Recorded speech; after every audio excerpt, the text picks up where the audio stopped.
Ever wondered what would happen if Mother Nature and man had a wrestling match? Who'd win? Spoiler alert, it's not man. Picture this, it's Earth Day, and we're in the mighty ring of the Anthropocene. That's a fancy term scientists use to describe the era where humans have started leaving their marks on Earth's ecosystems. But here's the punchline. The International Union of Geological Sciences rejected this proposal. Seems like even in the world of science, it's hard to get everyone to agree on something, huh? Now, let's talk about man's moves in this wrestling match. We've been throwing punches at Mother Nature by exploiting natural resources, and boy, she's not taking it lightly. We're talking deforestation, pollution, climate change. It's a full-on smackdown. But here's where the humor comes in. We're not just hurting Mother Nature, we're hurting ourselves. It's like punching ourselves in the face and wondering why it hurts. So, if Mother Nature and man were in a wrestling match, we're currently on the ropes. But there's a twist in the tale. In this corner, weighing in at 0 carbon emissions, we've got renewable energy sources.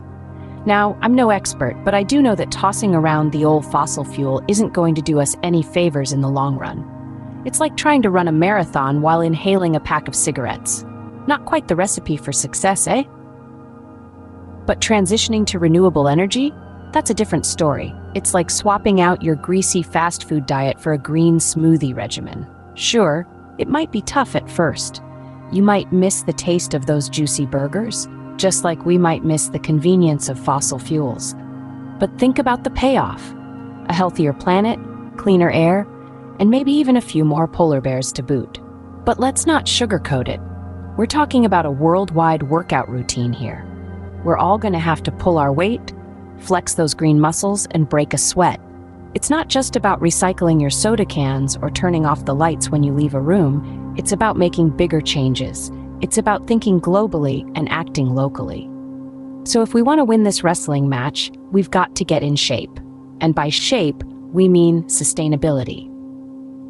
It's the final round, folks, and the stakes, only the future of our planet. Now, I'm no politician, but I'm pretty sure that when your house is on fire, it's not the best time to debate whether water is the best solution. Just like it's not the time to ignore the environmental issues we face. We need political will and commitment to create a sustainable future. It's like expecting to win a marathon while sitting on the couch eating potato chips. It's not going to happen, folks. We need to roll up our sleeves and get down to business. We need renewable energy, sustainable practices, and a shift away from exploiting natural resources like there's no tomorrow. Because if we keep going at this rate, there might not be a tomorrow. And let's be real. Who wants to tell their grandkids the bedtime story about how we let the planet go kaput? So folks, get your green gloves on, because it's time to fight for Mother Nature. And remember, if you want to see man win this wrestling match, hit that like button and subscribe for more eco-friendly sounds.